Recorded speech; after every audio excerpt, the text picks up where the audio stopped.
Hi guys, since maulan ngayon, medyo boring dito sa office. So, magsisira muna tayo ngayon dito ng mga gamit.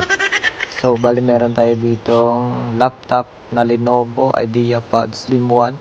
Sira po yung keyboard. So, yung gagawin natin is papalitan natin siya ng aftermarket na keyboard. So, abangan nyo guys. Let's go!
Bali, tapos na natin i-assemble yung laptop.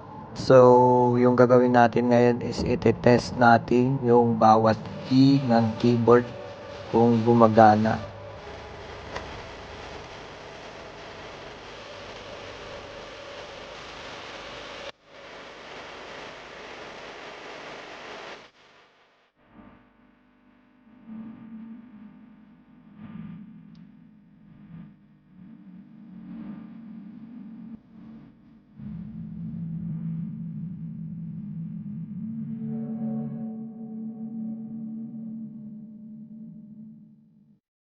So, ayun nga mga master. Bali, all goods naman lahat ng keys.